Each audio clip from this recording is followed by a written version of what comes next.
In the last video, we were talking about the Talmud, and we said that it was made up of the Mishnah and the Gemara. Okay, I'm just going to continue just a little bit here, and then we are going to get right into this. Okay, the first thing is that I would like to mention is that there are 6 categories of Jewish law within the Mishnah. And this is the type of stuff that it covers, okay? First one is called the Zerem, literally means seeds. And so that part of the law covers all agricultural rules and laws for foods as well as blessings. The second is Moed, literally means holiday, dealing with the rituals of Shabbat, which is Sabbath, and other Jewish holidays. Then there's Nashim. It means women. You're going to see that there's a little bit of a twist here for women when it comes to anything really Jewish. And it's examining all the issues between men and women, such as marriage, divorce, etc.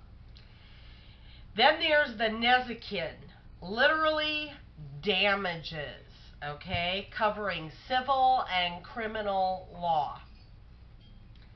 Then there's the Kadshim. It means the holy things concerning laws of the temple.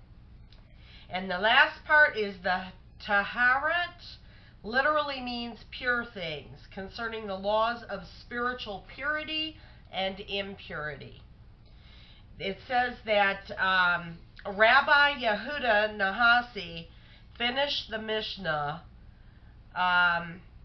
in 190 CE, Anno Domini, in the town of Zippori in the Galilee. Okay, that's when it was completed, 190 AD, or as they put, CE here.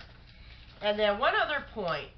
It says that the reason, and now this is all coming from JewishEncyclopedia.com. Okay, the reason why the rabbis argued about things that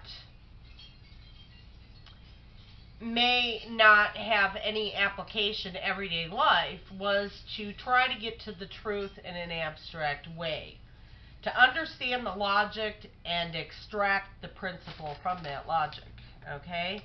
These rabbis were interested in knowing what reality is and in doing the right thing. Reality is what Judaism is all about, the ultimate reality being God. And then the very last thing that I want to mention about it is right here. You know what? Honestly, I don't think this was Jewish Encyclopedia. I think it's continued on. It's from aish.com, A-I-S-H. And they give you a lot of information on this sort of thing. Okay, so anyway, they say, due to persecution of the Jewish community in Israel, the Jerusalem Talmud, completed in the mid-4th century CE, was never completed or fully edited. The Jerusalem Talmud is much shorter. It contains only 4 of the 6 sections of the Mishnah, and is more cryptic and harder to understand than the Babylonian Talmud. The situation of the Jews in Babylon was much more stable, and the rabbis in Babylon had considerably more time to edit and explain the subject matter. So there you have it. The Jerusalem Talmud is a lot shorter than the Babylonian Talmud. Okay? So that's it on Mishnah. Now we're going to look at something from JewishEncyclopedia.com. This is a very good reference site for all things Jewish. Okay? And I believe this goes back to 1901. If I'm not mistaken, this particular Jewish Encyclopedia information here, 1901. All right. The history of the Hebrew Code falls into 3 chief epochs. There's the Pentateuch, the Talmud, and the post-Talmudic literature. The Pentateuch forms the basis of the Talmud, while the latter serves as its turn as foundation for post-Talmudic law. Okay? The Torah, revealed by God, was the basis of the code, and God himself was consequently the supreme source of law. Now an interesting point. Since the commandments of religion influenced secular law and modified civil relations insofar as any infraction of them was punishable, it is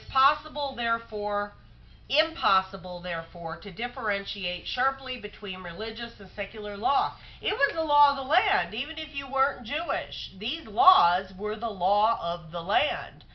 So, if you did an infraction to the Talmud or any of these basic laws, it was punishable by secular law. Okay? Now, when did it change? It changed in 30 A.D., or as they would put it, about 30 CE. And it changed with Rome. Okay? So now Rome was no longer punishing people according to all the Jewish law or Talmud or any of that. They became independent and separated away from that. Now, if you ever wonder why Apostle Paul, when you go to the book of Acts, and you can turn there real quick. If you go to book of Acts 25, here we have an issue where the Jews, they want to kill Paul. They've had it with Paul. They're tired of hearing about Jesus. Okay, they really don't want to know any more about it. And so they are looking for ways to have him imprisoned and put to death. I mean, they wanted him stoned. So here it is they're going up in Caesarea. Paul finds himself before Festus. They even bring in Agrippa, King Agrippa, okay, on this issue with Paul, because they want him killed. They're tired of him preaching the gospel of Jesus Christ. So, one quick side note I want to take from here is King Agrippa. It is believed, you can find a lot of information about it online, although the Freemasons, they deny this. They say that it's just rumor, but then again, they're secretive anyway. They deny even the truth. So maybe this is the truth, and maybe there is some validity to this. Now, lower level Masons would not be knowing anything like this. It is the higher level Masons. I know earlier in the part 1 of this video on the Talmud, I said that that the 3rd degree was worshipful master. The 3rd degree is master mason. It's apprentice, it's fellow craft is the 2nd degree. The 3rd degree is master mason, but from master mason they become worshipful master. Okay? And supposedly to them, worshipful master means that you just have a respect for them being a mason. There are certain things that they have to do to get to that point to become a master mason. I'll get into that. I'm gonna do a separate thing anyway on that. Not my next video, but I'll do something like that coming up. Anyway, it is said that King Agrippa, the same King Agrippa that Apostle Paul was talking to, also known as Herod Agrippa, okay, they're saying that he was the one that founded Masonry, okay, or Freemasonry. That when he founded it, his secret society of the Freemasonry had a different name called the Mysterious Force, okay? There's a lot of websites that talk about that. I remember reading several of them years ago. And, yeah, they claim that King Agrippa was one of the original Freemasons. Now, the religion they practice goes all the way back. Actually goes all the way back to Nimrod. But, like the most revered of all by Freemasonry is like King Solomon and the Temple of King Solomon, because they believe because there was so much mysticism going on with King Solomon. I mean, he was all wrapped up in this stuff. He was not living any type of godly lifestyle whatsoever. And so all of this is where they try to extract a lot of what they know is through anything that belonged to King Saul. I mean, and anything that had belonged to that particular temple. Okay? So, now, it is said that King Herod Agrippa was the one that began Masonry. Okay, now, that Babylonian mystery religion, like I said, goes all the way back. But he started Masonry, calling it the mysterious force, and that changed later on, a couple thousand years later. No, about 1600 years later, that it changed to Freemasonry. Okay? And I also want to remind you, though, that in Acts 26:28, Paul had an opportunity to talk to Agrippa. And it says, "Then Agrippa said unto Paul, Almost thou persuaded me to be a Christian." Okay? For whatever that's worth. Now, some people believe that he did convert over. And but that's all conjecture. The Bible doesn't tell us anything like that. So why am I bringing up Apostle Paul? Well, the point that I'm bringing up is because the Talmud and the Jewish law was law of the land. That would be like here in the United States, Islam becoming the law of the land. Now all of a sudden we're under Sharia law, and even our government officials act on it. Well, that could be the cards in our future. I mean, seriously. I mean, that's kind of a scary thought. But hey, it was like that back then. The Jews, they ran the civil law, criminal law, you know, they were. And so it was very hard to distinguish between the laws of that time, between the territorial, the governmental laws, between their laws. Theirs overrode everything until Rome broke away around 30 CE. Okay? So, this is why Apostle Paul, when they're trying to kill him, the Jews, they're coming up against him, they want him dead. They want him jailed and put to death. And yet, they couldn't find anything really to nail him with. Because they were and they were working it. Believe me, they were looking for everything, just like they did with Jesus Christ. Okay? But because these laws had changed, and it would have taken him out from under the jurisdiction of the Jewish law, because Rome broke away, he appealed to Caesar. And then that story you find in Acts 25 in your Bible. You can read that whole thing about how it all goes down. And then finally, when you get down to verse, let's see. Then when you finally get down to verse 11, Paul says, I appeal unto Caesar. Okay? That's why. Because Caesar was no longer operating under Jewish law. Okay? So he was saying that by going, well, he was assuming that by going before Caesar, that because he would not be under the jurisdiction of the Jews, that he would then be just under regular civil law. But it is believed that it was Caesar that murdered Apostle Paul, although he appealed to Augustus Caesar. Okay, and on the way there, I mean, if you remember in your Bible, you know, they get shipwrecked on an island. I mean, there's a terrible storm. He ends up on an island for like 2 years on the way to see Caesar. And then on that island, this is a side road, I guess, that I'm taking, because I want to make a point to something along that I mentioned before about gifts of the Spirit. You know, when he was on that island, he was just preaching to the native people on this island, and they're sitting around a campfire, and a poisonous snake bites him right there. And the people, they jump back. They're like, oh. And Paul shook it off into the fire and kept on preaching. And he never got sick, and he didn't die or anything. Okay? And these people were like, oh my gosh, that's faith. That is a perfect example of the gift of faith. Is that he got bit by this snake and didn't give it a second thought, even though it should have killed him. He just shook that baby into the fire and kept on yakking about, about the gospel. I mean, that was Apostle Paul. So, anyway, that was just a little side road I went on. But the point was, that was why he appealed to Caesars, because they had changed these laws.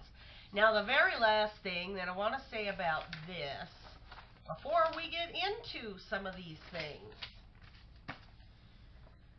is, for example, it says, I'm reading in according to the JewishEncyclopedia.com, the merits consist chiefly of leniency when it comes to the law. Like, because there was so much of it that sometimes they were kind of lenient on people in regards to the Talmudic laws, because there were just so many laws. I mean, you just they tended to go lenient on some. But as you can see, there were certain ones like Jesus, Apostle Paul, where they just went after him even if they had no basis for it.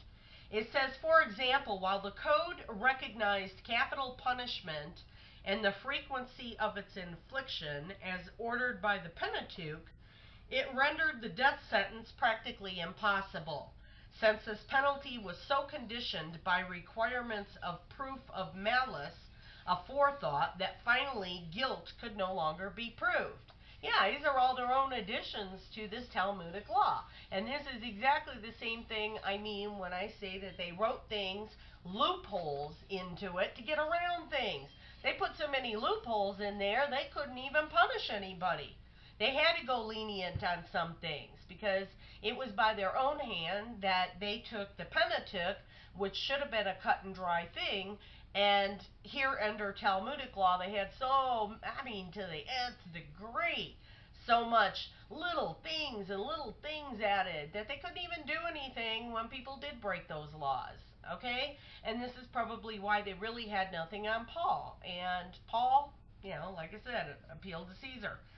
Okay, capital punishment, even for murder, was so abhorrent to the authorities of tradition that its infliction was to be prevented by all legal means. And you know what capital punishment is.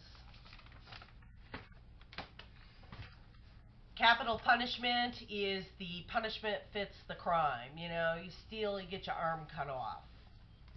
You gossip, they take out your tongue. I mean, come on. And it says, the Germans frequently punished theft with death, or at least with amputation of a hand or a foot. Okay, yeah, that is capital law. Now, I'm going to show you something just kind of real quick. When we talk about, what did I say? There were like 60 some laws here that make up the Talmud. Or no, tractates, excuse me. They are tractates. These are like, I got lists, just lists. I don't know if you can see that, but these are just lists of everything that they did laws on.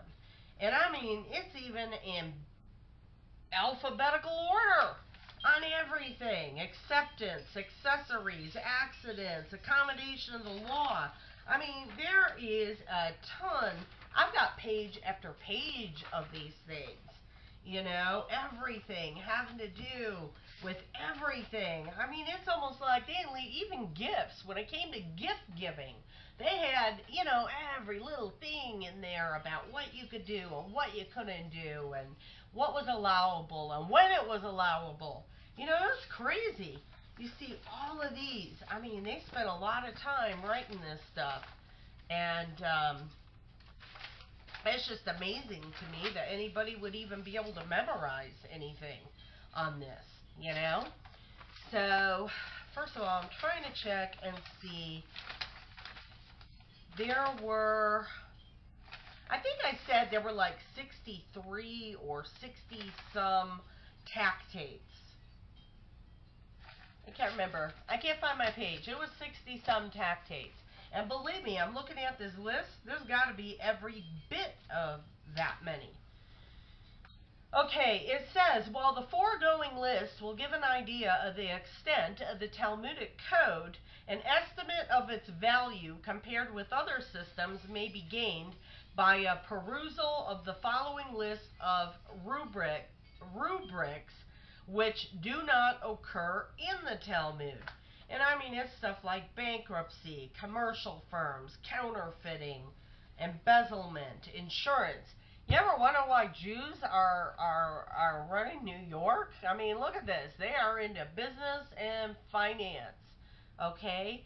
And now, I mean, they're into every aspect of business there is. Okay, now I'm going to get into this, and I'm going to start giving you some of the basic things that are in here.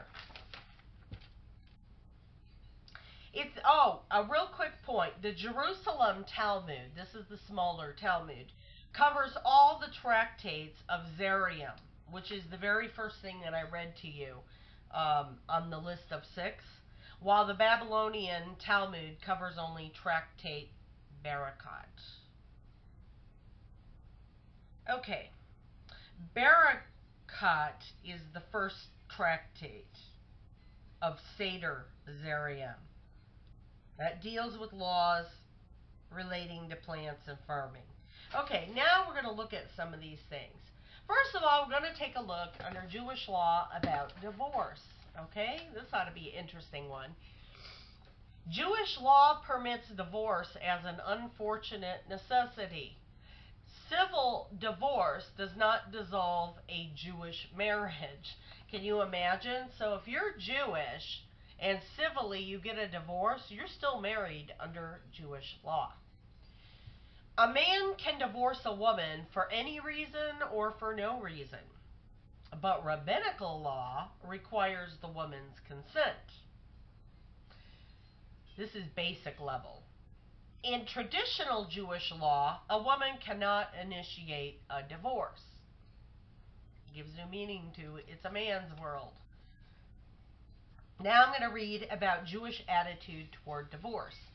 Judaism recognized the concept of no-fault divorce thousands of years ago. Judaism has always accepted divorce as a fact of life, albeit an unfortunate one. Judaism generally maintains that it is better for a couple to divorce than to remain together in a state of constant bitterness and strife. Under Jewish law, a man can divorce a woman for any reason or no reason.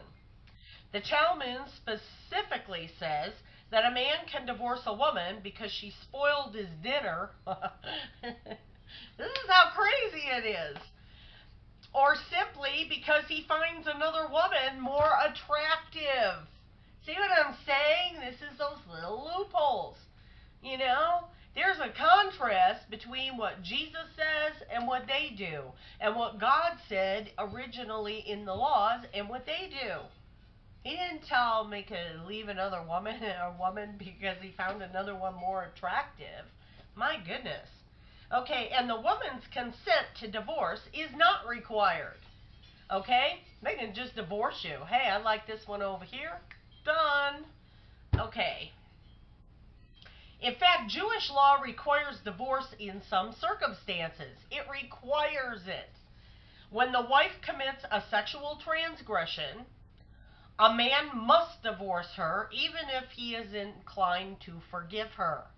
Isn't that amazing? These laws, it seems like, are all toward the women. Okay, this does not mean that Judaism takes divorce lightly. Many aspects of Jewish law discourage divorce. The procedural details involved in arranging a divorce are complex and exacting.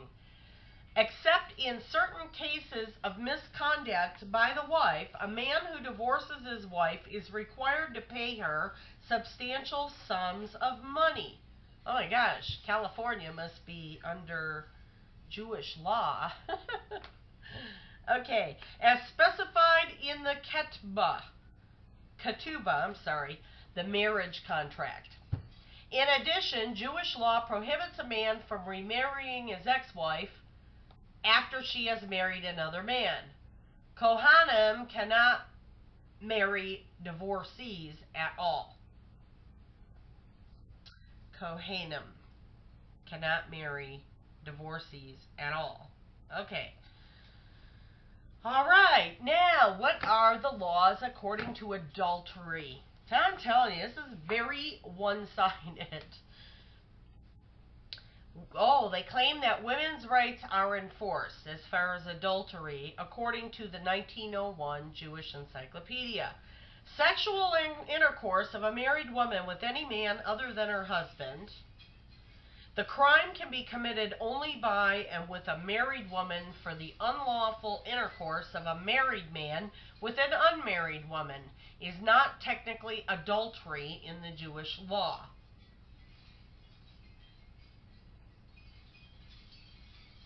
Let me read that again. The crime can be committed only by and with a married woman for the unlawful intercourse of a married man with an unmarried... Okay, here we go. A married man, according to Jewish law, can cheat on his wife. Okay? But the only stipulation is that the woman he's cheating with can't be married. She has to be a single woman. And they don't consider that adultery. Okay? I have met people that are trying to live by that standard even in today's world. Seriously, claiming Jewish law. Not kidding. Okay, under the biblical law, the detection of actual sexual intercourse was necessary to establish the crime. But this rule was so far modified by the Talmudic law that circumstantial evidence was sufficient to justify legal procedure if the wife had been cautioned by her husband against intimate association with the suspected man. When adultery is committed with a married woman who is within the prohibited degrees of consanguinity or affinity, the crime becomes incest.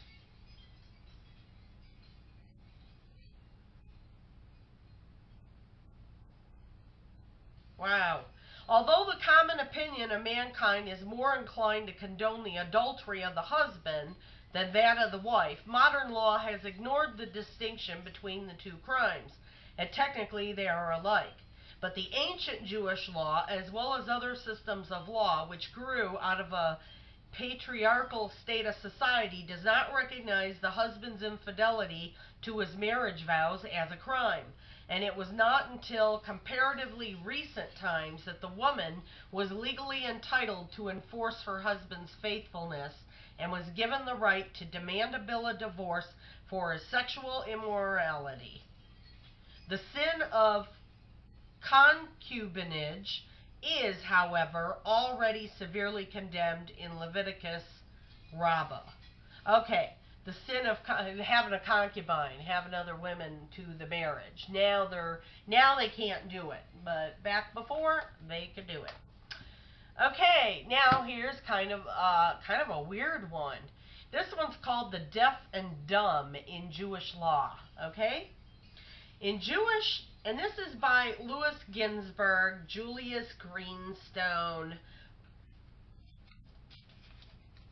and I believe this is also in the JewishEncyclopedia.com. In Jewish legislation, deaf and dumb persons are frequently classed with minors and idiots and are considered unable to enter into transactions requiring responsibility and independence of will. Okay, so if you are deaf and dumb, you can't enter binding contracts, even though you might have all your faculties. Okay, you're disqualified. Okay, they are regarded as irresponsible persons in the eye of the law. And in many cases, their claims upon others or the claims of others upon them have no validity. Still, to preserve peace and order, the rabbis made special provisions for this class in civil, criminal, and ritual cases. Marriage concerning the deaf and the dumb. According to biblical law as interpreted by the rabbis, the marriage of a deaf mute was not valid. Wow. Wow. Okay. Now, I'm going to move on to the next thing. This is going to be kind of crazy. Now we're going to take a look at Sabbath, and this is Talmudic. Okay? This is interesting. Okay. When I read this, this part here is the Mishnah. And then the part that comes in behind the Mishnah, I'll let you know when that break comes, is the Gemara. Okay? Here we go. And these are kind of goofy. So I'm just going to I'm going to finish this video out, just kind of going over some of these things from the Talmud. Okay, this is holy days, Moed. Okay, this is one grouping of the, under the Talmud, okay, of the Mishnah. One grouping of the Mishnah. Okay, remember there were, there were 6 different things. Okay, one does not sit down before the barber. This is what it says.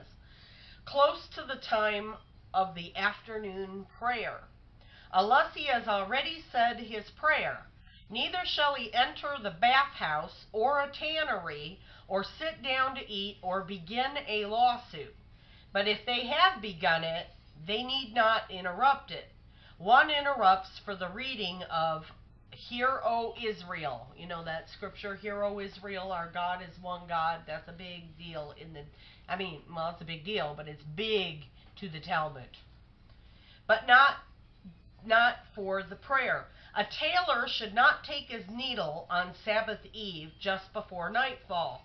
He may forget and go out with it. Nor the scribe take his pen. One should not begin to clean his clothes, and one does not read at the lamplight, because he may tilt it.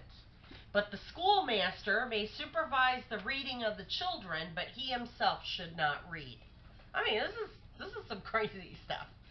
Okay, similarly, a man that is in heat should not eat together with a woman that is in heat, because it may lead them to sin. Okay, well, that's probably an obvious one. In heat. That's really the wording, in heat. Oh my gosh. I guess like a cat or a dog. I don't know. Okay, now the Mishnah. This is the Mishnah part of what I just read. After all, we speak here of the usual haircut. Why may not one sit down at the beginning? Because the shears may be broken. Thus one may not enter the bathhouse, if only for sweating. Why not at the outset? Because one may faint, nor a tannery, if only to inspect it. Why not at the outset? Because one may notice that his goods are being spoiled, and that will worry him. Nor sit down to eat, not even a small meal. Why not in the first place? Because one may prolong the meal. Nor to a lawsuit, even if at the end of it. Why not in the first place? Because he may find a new plea for changing the decision.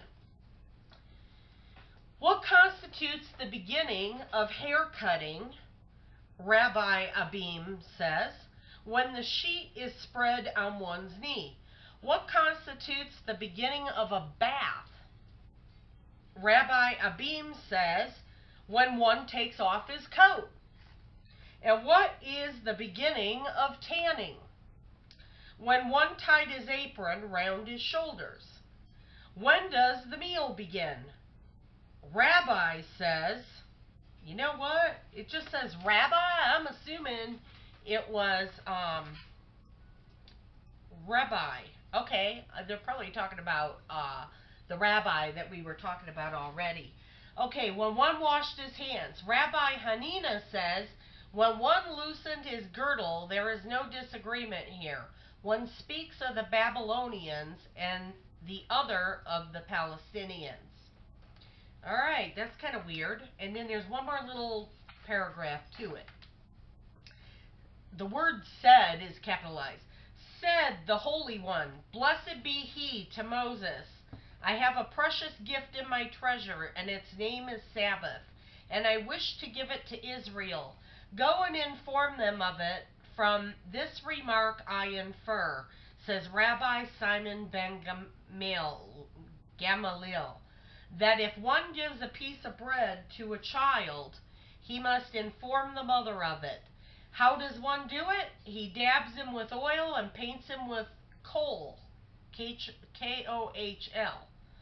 But how about these days, when we are afraid of witchcraft? Rab Pupa says one does the same. Do it anyway. Okay. Wow. These are kind of weird. Okay, here's another one on Sabbath. This is another part of the Mishnah on Sabbath. The house of Shammai says ink, dyes, and vetches must not be soaked on Sabbath Eve, unless there is time for them to be thoroughly soaked before the Sabbath sets in. But the house of Hillel permit it. The house of Shammai says nets and traps must not be set to catch fish or birds or animals unless they will be caught before sundown. But the house of Hillel permit it. The house of Shammai says one must not sell anything to a Gentile or help him load his beast or put a burden on his shoulder unless he can reach a nearby place soon, before sundown. But the house of Hillel permit it. The house of Shammai says hides, H-I-D-E-S, must not be given to a tanner, nor clothes to a Gentile launderer, unless they can be done on Sabbath Eve before sundown. However, but the house of Hillel permit it. Rabbi Simon ben Gamaliel says, in my father's house they used to give the linen to a Gentile launderer 3 days before the Sabbath. Both houses agree, however, that one may set the beams of the oil press and the rollers of the wine press. One must not put bread in the oven on Sabbath Eve before darkness, nor may cakes be put on the coal unless there's time for the crust to form. Rabbi Eliezer says in time for the crust to form on the bottom, but the Passover offering may be put in the oven just before darkness. One may also kindle the fire in the chamber of the hearth, but in the country only, if most of it will catch fire before darkness. Rabbi Yehuda says, if one burns coal, if any amount at all will catch fire, it is well. Okay, isn't that crazy? That's Mishnah.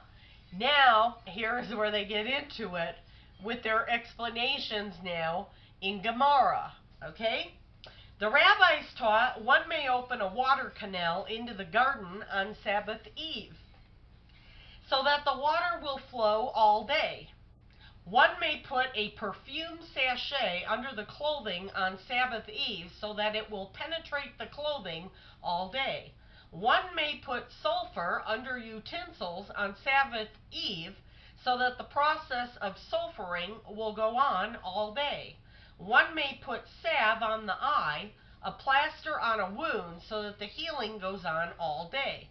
But one must not put more wheat in the water mill than can be ground before sundown. What is the reason?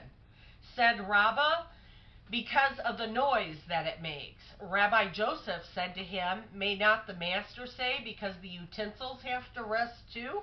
That's how crazy it is. For we were taught in Exodus 33:13. I don't know my Roman numerals. My husband always makes fun of me for this, because this is, okay, Exodus XXIII 13. And in all things that I have said unto you, be circumspect. That means also the resting of the utensils. Rabbi Joseph said, you may say on account of the resting of the utensils. Okay, here's the last part of the Gemara on that particular law. I mean, this is how crazy it gets. Okay, it says the rabbis taught, the house of Shammai says, one must not sell anything to a Gentile, nor lend him money, nor make a loan to him of anything, nor make a gift of it, unless he can get with it to his house before sundown. The house of Hillel says, if he can reach a house near the city wall, it is permitted. I mean, here's the loopholes. Okay, this is what I'm telling you. Okay, it is permitted. Rabbi Akiva says, as long as he can leave the house of the Jew before sundown, okay? Oh my God. He's saying that, okay. He's just a Gentile, okay? As long as he can get out of the Jew's house before sundown, then it's okay. You know, I mean, look at these people. Okay, said Rabbi Yossi ben Rabbi Yehuda, the words of Rabbi Akiva are the same as the words of the house of Hillel. Rabbi Akiva came only to amplify the words of the house of Hillel. All right. The rabbis taught a man must not sell his leavened bread to a non-Jew unless he knows that the Gentile will eat it before the Passover. This is the opinion of the house of Shammai. But the house of Hillel says, as long as the Jew may eat it, he may sell it. All right. This is now, okay, here's another one.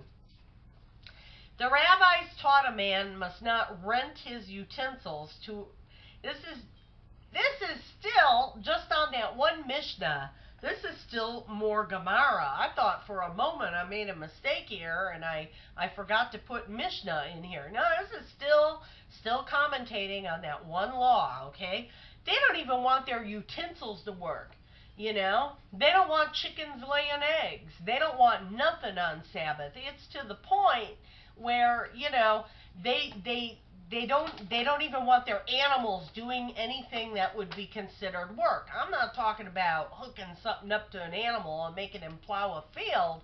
I'm talking about an animal just, you know, it could be something as simple as this animal roaming free. He's working on the Sabbath. I mean, this is crazy. This is how deep, this is how really, oh gosh, how excessive they get with all of this.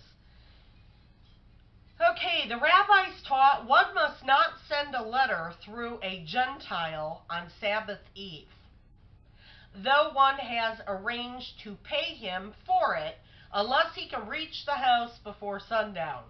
This is according to the house of Shammai. The house of Hillel, however, says if he can reach a house near the city wall, it is permitted, but isn't the messenger getting paid for it? Rabbi Sheshet says, this is the meaning. He must have time to reach the house. According to the house of Shammai, or according to the house of Hillel, he must reach a house near the city wall. So he has to be close to the city wall. He's considered home, okay? I'm telling you, this is crazy stuff.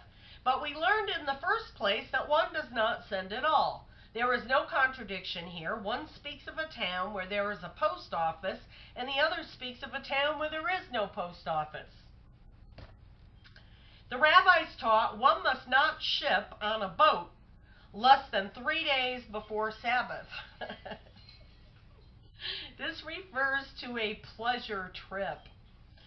But if the voyage is undertaken for a good deed, it is permissible, and one should stipulate that the ship will rest on the Sabbath. They don't even want the ship working, okay? But if it does not rest, it is well. Oh, wow. Thus the word rabbi. Rabbi Simon ben Gamaliel says, it is not necessary. A trip from Tyre to Sidon is permitted even on Sabbath Eve. Okay? Wow, that's quite a difference from having to be near a city wall or not being able to do anything. It is not necessary, okay, Rabbis taught one must not besiege a city less than 3 days before Sabbath. But if the siege has begun, it is not necessary to stop. And thus did Shammai say, according to Deuteronomy 20, until it be subdued, even on the Sabbath day. Said Rabbi Zadok, thus was it customary in the house of Rabbi Gamaliel, the white garments were given to the launderer 3 days before the Sabbath, but colored garments even on Sabbath eve. And from this we learn that white garments are harder to launder than colored garments. Abiah said, one gives a garment to a launderer, he should give it to him by measure and take it back by measure. If he finds it larger, the launderer spoiled it by stretching. If he found it smaller, he spoiled it by shrinking. Okay, now, Gemara. We're getting back into Mishnah here. That was Gemara that we just read. What may one use for lighting on the Sabbath? I mean, I'm telling you, it's everything. And what must one not use? Lighting. I mean, how much lighting could they have had back then? Okay, one must not use cedar fiber, nor oakum, nor silk, nor a bast wick, nor a desert wick, nor seaweed, nor pitch, nor wax, nor castor oil, nor burnt oil, nor tail fat, nor tallow. Nahum the Mede says, one may use boiled tallow, but the sages say, whether boiled or not, one may not light with it. One does not light on festival days with sacrificed oil that has been defiled. Rabbi Ishmael says one must not light with tar because of the respect for Sabbath. The sages permit all oils, sesame oil, nut oil, radish oil, cucumber oil, tar, and naphtha. Rabbi Tarfon says only olive oil may be used for lighting. That's Mishnah. Now we're getting to Gemara. Conversation on what I just read. The rabbis taught all things that we were told are not to be used for lighting on the Sabbath. One may use them to make a large fire to warm oneself by, or to use for light, whether it is used on the hearth or on the stove. It was only forbidden to make a wick of it and nothing else. Rabbi Huna said all wicks and oils which are forbidden to be used on Sabbath are also forbidden to be used on Hanukkah, whether on the Sabbath or on a weekday. The rabbis taught the precept of Hanukkah demands a light for each man and his house. Hanukkah is the holiday that falls around the time of Saturnalia or Christmas. Okay?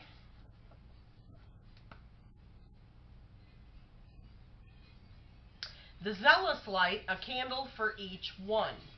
And the very zealous, the house of Shammai says they light 8 candles the first day and 1 candle less each day. The house of Hillel says the first day they light 1 candle and each day they add 1. I mean, look at this. They're just taking things and they're just like going every which way possible with it.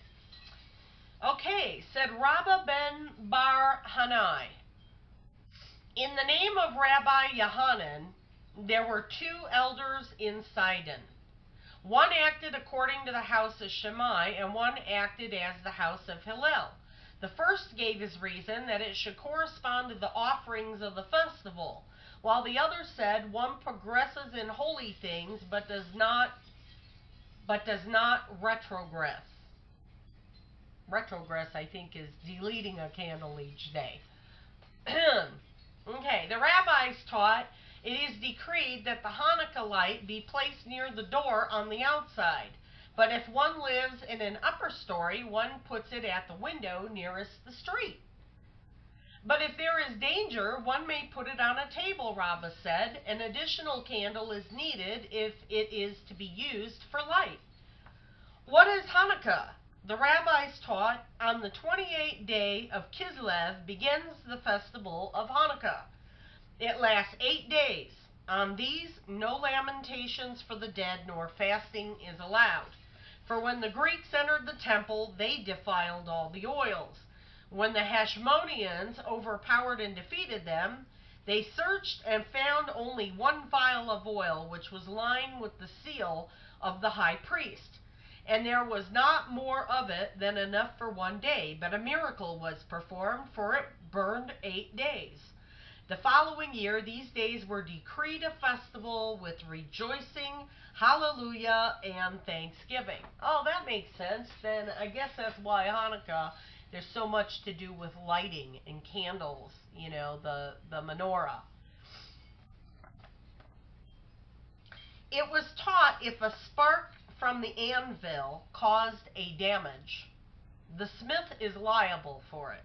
If a camel laden with flax passed through the street and some of the flax got into a store and was ignited by the storekeeper's lamp and burned the building, the camel driver is liable for the damage. But if the storekeeper put the lamp on the outside, then the storekeeper is liable.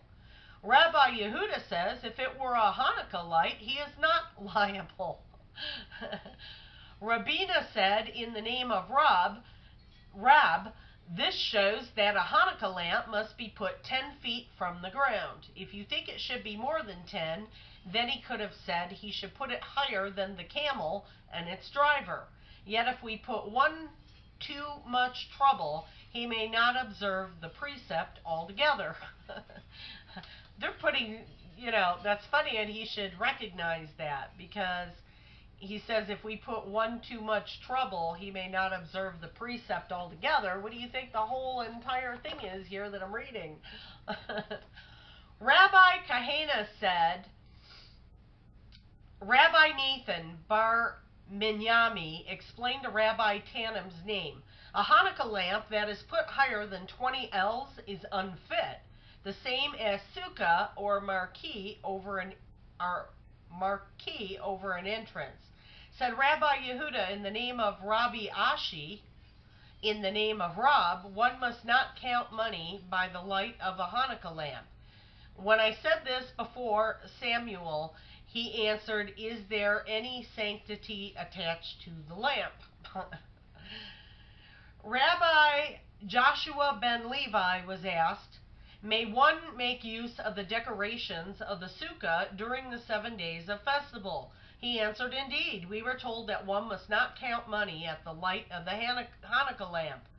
Said Rabbi Joseph, Lord of Abraham, he makes what was taught hinge upon that which was not taught.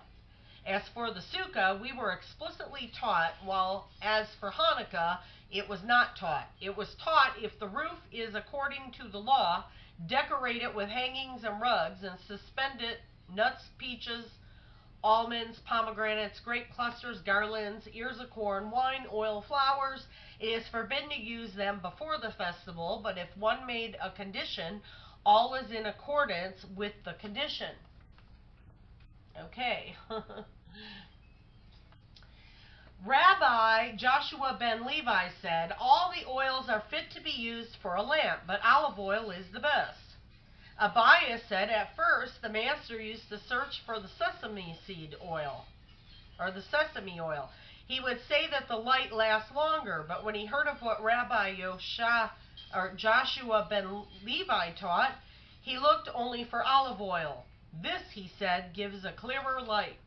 Rabbi Joshua ben Levi also said, all oils are good for ink, but the best is olive oil. Someone asked him, for kneading or for smoking? Come and hear, Rabbi Samuel ben Zutra discoursed. All oils are good for ink, but olive oil is the best.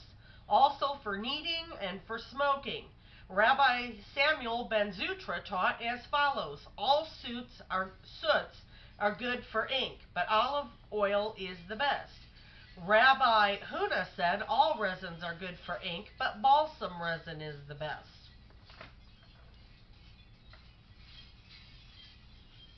Alright, and I got time for just one more Mishnah. It's only one little paragraph, okay? If a man puts out the light because he's afraid of a stranger or robbers or an evil spirit or because of a sick person who cannot sleep, he is exonerated. But if he puts it out because he wants to save the oil or the wick, he is guilty of transgression. Rabbi Yossi exonerates him in every case except if he does it to save the wick because he makes charcoal. All right, and then you can imagine the discussion going on in the Gemara behind that one. That is what you're looking at in Talmud. Now, is it any wonder how the Talmud was used for loopholes to get around so many different things? There's a law that says one thing specific. They added to that law when they made the Mishnah, or when they put the Mishnah down, and then when they expound upon their own laws, you can see how one thing that is this big can become this big. Okay? That's what it is. This is Talmud. Okay? And, oh gosh, now can you imagine 6,200 pages of this?